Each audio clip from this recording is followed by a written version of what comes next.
사교육에 돈을 쓰는 것이 소비인가요? 자신의 자녀가 어떠한 아웃풋을 보여줄 거라고 생각하는 투자의 개념이죠. 사교육에 투자해서도 깡통 찰 수 있어요. 맞는 말이에요. 근데 학교 교육 과정은 그 정도의 가치가 있는 지식이 아니라는 거.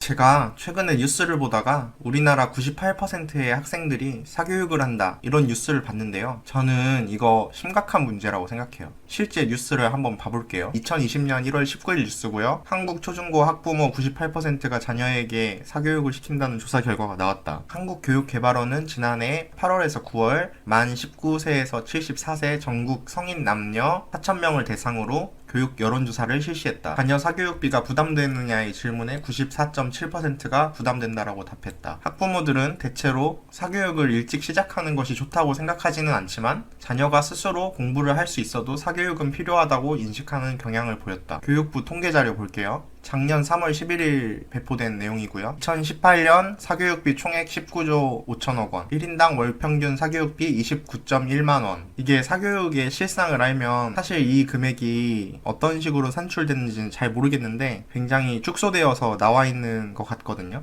그렇게 계산을 해도 총액이 19조 5천억 원이었다는 뜻이에요. 이 교과 유형별 참여 시간을 보면 일주일에 6시간 사교육을 받는데 일반 교과가 4시간이고 나머지 예체능 및 취미 교양 2.2시간, 이 통계 자료대로 한다면 우리나라 되게 선진국이겠죠? 그러니까 이 앞에 금액보다도 실제로 사교육비는 조사된 것보다 훨씬 더 클 것이고 사교육비 총액 또한 훨씬 더 큰 금액일 거예요. 향후 대응 계획을 보면 더 말이 안 나오는데 전체적으로 무슨 내용이냐면 공정성이나 투명성 이런 것들이 없어서 학부모들이 불안감이 증폭돼서 사교육을 많이 시킨다고 파악을 하고 공정성, 투명성 강화를 통해서 사교육비를 줄이겠다고 말하고 있어요. 그러면 대입 시험이 공정해지고 투명해지면 학원을 다닐 이유가 없어지는 것인가요? 어쨌든 이걸 처음부터 끝까지 다 읽어보면 결론은 정부는 사교육 문제에 대해서 전혀 원인을 파악하지 못했다. 해결할 의지가 없거나 해결할 능력이 없거나 둘 중에 하나다. 결국 개인의 노력으로 이 상황을 극복해야 한다. 저는 이렇게 생각해요. 어쨌든 이런 상황은 우리나라를 가난하게 만드는 데에 분명히 일조한다고 생각해요. 제가 우리나라 교육에 대한 문제점은 3가지로 지적을 해볼 텐데요. 이 3가지 문제가 개선되지 않으면 어차피 정부가 어떤 교육 정책을 쓰든 현실이 절대 바뀌지 않을 거예요. 이런 현실을 그냥 순응하지 마시고 이런 상황 속에서 어떻게 하면 돌파구를 찾을 수 있을까 생각하시는 계기가 됐으면 하는 마음으로 저는 이 영상을 제작했어요. 이 영상도 몇 분이나 봐주실진 잘 모르겠지만 좀 제가 생각하는 방식이 자극적일 수도 있으니까 마음의 준비를 단단히 하고 봐주세요. 첫 번째, 공부를 열심히 해서 좋은 대학에 가야 성공하는 것으로 착각하고 있다. 옛날에 우리 부모님 시대에는 이런 생각이 맞았을 수도 있어요. 실제로 그 시대에는 학교에서 좋은 성적 내서 좋은 대학 가면 성공이 보편적으로 보장된 사회였거든요. 고성장 시대였으니까요. 그런데 지금은 시대가 바뀌어서 이런 생각은 완전한 착각이라고 생각해요. 제가 학교에 다녔을 때 1등부터 35등까지 같은 반이었거든요. 그래서 학교 다녔을 때 친구들이 어떤 성적이었는지 그리고 지금 어떻게 살고 있는지 대략 알고 있어요. 성적이랑 지금 잘 살고 있는 거랑은 최상위권에 한해서만 일부 해당되고 이 그룹에서 마저도 완전 일치하는 것도 아니에요. 그리고 사회에서 사람들을 많이 만나다 보면 공부를 못했어도 사회적으로 성공을 이루고 잘된 사람들 엄청 많아요. 그런 사람들이랑 이야기해보면 되게 똑똑하거든요. 그래서 저는 똑똑한 거랑 공부를 잘하는 거랑은 별개라고 생각해요. 공부를 잘한다는 기준이 누군가가 시험을 출제하면 그 의도에 맞추어서 정답을 잘 고른다는 뜻이잖아요. 이런 것 정도는 똑똑하지 않아도 노력하면 누구든 할 수 있는 일이라서 그런 것 같아요. 똑똑하면 좀 더 잘할 조건은 될 수 있지만 그렇지 않아도 누구나 할 수 있는 일이었다는 거예요. 똑똑한 사람들은 굳이 시험을 잘 보는 방법을 선택하지 않는다 해도 다른 방법으로 성공할 수 있는 방법이 널려있는 시대에 우리는 살고 있어요. 오히려 공부를 잘하면 그냥 먹고 살고 생활하기에는 수월할 수 있는데 성공하고 부자가 되기에는 훨씬 어렵고 다른 방법을 찾는 게 유리한 것 같아요. 다른 방법을 찾는 과정에서 새롭게 수익을 낼 수 있는 사업 아이디어, 투자 아이디어를 만들어야 하는데 학교에서 학생들에게 가르치는 시스템에서는 그런 것을 창조해낼 능력을 기르기가 어려워요. 오히려 그런 창조적인 생각을 죽이고 있는 그대로 지식을 받아들여야 좋은 성적을 낼 수 있는 시스템이에요. 선생님이 중요하게 수업한 내용을 그대로 시험지에 옮겨야 좋은 성적이 나오니까요. 저 또한 유튜브를 시작하고 워드프레스 글쓰기를 시작하면서 창작을 해야 한다는 점이 제일 어려운 점이더라고요. 제일 보람되고 즐거운 일이기도 하지만요. 지금 시대에서 학교는 뛰어난 한 명의 인재를 육성하는 곳이 아니라 모두가 평범하게 적당한 일정 수준에 도달하기 위해서 존재하는 교육기관이기 때문에 그곳에서 성공을 추구할 수는 없어요. 학교에서 배우는 것만 배우려고 초중고 12년을 날리기에는 너무 아까운 시간인 것 같아요. 학원까지 다니면서 학교에서 배우는 것이 전부인 것 마냥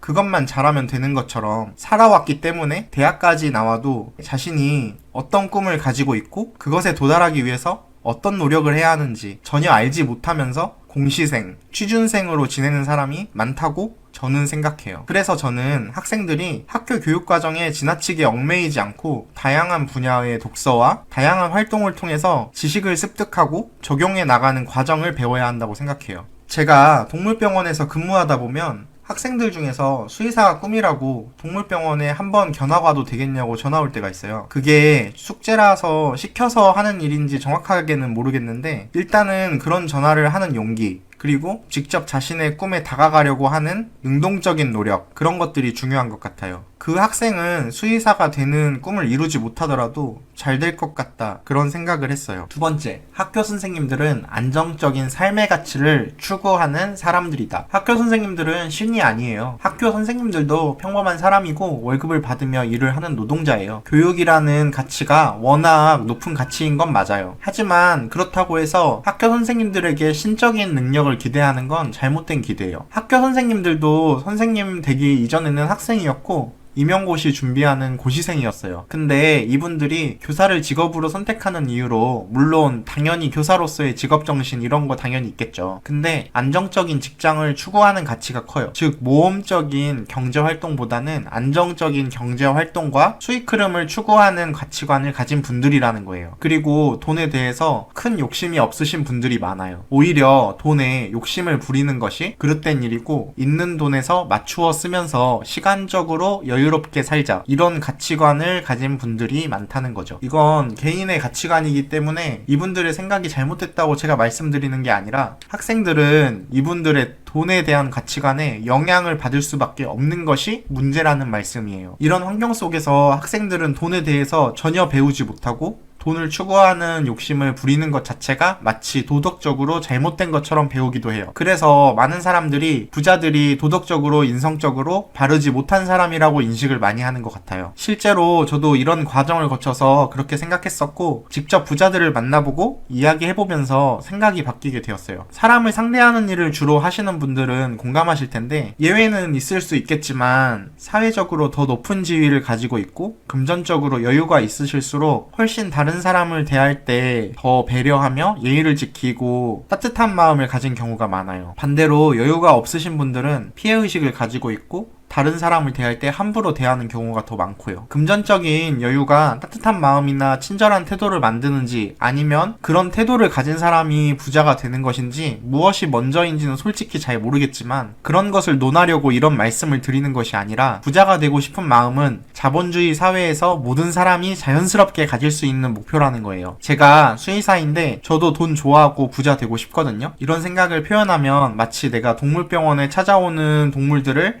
돈으로만 생각하는 나쁜 사람으로 사람들이 인식해요. 저는 분명히 수의사로서 직업정신을 가지고 있고 나중에 열심히 해서 부자가 된다고 하더라도 동물을 치료하고 보호자들이 기뻐하는 모습을 보는 게 즐겁기 때문에 이 일을 천직으로 생각하고 어떠한 방식으로든 계속해 나갈 계획이거든요. 돈이랑 상관없이요. 그런데 사람들은 나쁘게 생각한다는 것이고 그것을 학교에서부터 배운다. 누구에게? 그런 가치관을 가진 선생님으로부터. 자기도 알지 못하는 새에. 이 말씀을 드리고 싶었어요. 세 번째, 학교는 개개인의 개성을 인정해줄 수 없는 시스템이다. 요즘은 학교에서 한 반에 몇 명씩 배정되는지 잘 모르겠는데 그래도 저의 학창시절보다는 적을 테니까 25명에서 30명 정도 되겠죠? 아무튼 이런 수의 학생을 혼자서 컨트롤해야 하는 선생님 입장에서 면학 분위기를 조성하고 자신의 수업을 열심히 듣게 만들려면 개개인의 개성을 인정해줄 수가 없어요. 선생님들이 나쁜 게 아니고 그런 시스템이라는 이야기예요. 예를 들어서 요즘 이런 학생들 많을 것 같은데 학생 중에서 유튜버 되고 싶다고 하면서 공부는 관심 없고 그런 학생이 있다고 가정해보면 선생님 입장에서는 그래 뭐 너는 공부로는 좀 어려울 것 같으니까 유튜브 한번 열심히 해보렴 이렇게 조언을 해주고 그 학생이 시행착오를 겪으면서 힘들어하고 포기하려고 하면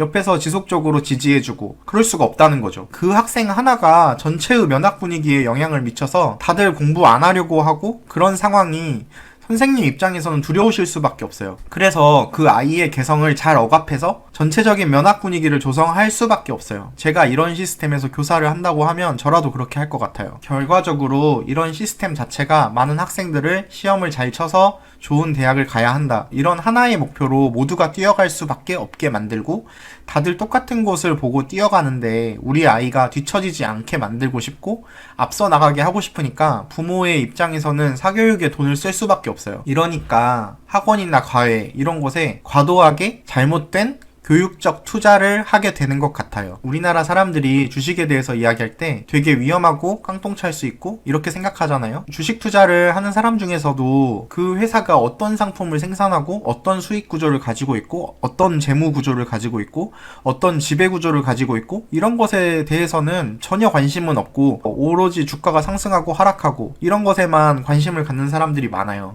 사교육에 돈을 쓰는 것이 소비인가요? 자신의 자녀가 어떠한 아웃풋을 보여줄 거라고 생각하는 투자의 개념이죠. 교육에 있어서도 우리 아이가 무엇을 잘하고 무엇을 하는 것을 좋아하고 어떤 부분에서는 약한 점이 있고 그리고 꿈은 무엇이고 그 꿈을 가진 이유는 무엇인지 알지도 못한 채 학교에서 날아오는 성적표만을 보고 학원, 과외에 자녀를 보내는 것과 같다고 생각해요. 그런 식으로 많은 학부모들과 학생들이 많은 시간과 돈을 사교육이라는 잘못된 투자로 날려버리고 있어요. 물건을 사면 그것은 도둑질 당해서 잃어버릴 수 있지만 지식은 누가 도둑질 할 수 없기 때문에 최고의 투자이다. 맞는 말이에요. 근데 학교 교육과정은 그 정도의 가치가 있는 지식이 아니라는 거 앞서서 설명드렸죠? 성인이 돼서 초중고 때 배운 지식 필요해요. 아주 조금이요. 그런데 그 지식의 가치가 12년 인생을 학교와 학원에서 다 보낼 만큼의 가치인가요? 저는 아니라고 생각해요. 사교육에 투자해서도 깡통 찰 수 있어요. 이거 다들 알고 있는 사실이에요. 알면서도 외면하고 있죠. 자식을 사랑하는 부모의 마음, 내 자식에게 들어가는 돈은 아깝지 않다고 생각하는 부모의 마음 때문에 그 손실이 묵인되는 거예요. 자녀가 공부를 하는데 흥미가 전혀 없다 하면 무작정 학원에 보내고 사교육비로 지출할 돈을 차라리 어디 투자하시던지 땅을 하나를 더 사시던지 아니면 그런 거 잘 못하겠으면 예금이라도 해서 그냥 모아서 성인이 될 때 주는 게 훨씬 더 자녀에게 도움이 되는 일일 것 같아요. 아니 그냥 주지 말고 부모님께서 그 돈으로 여유롭게 건강하게 오래 사시는 게 자식들한테 더 도움이 될 것 같네요. Let it go.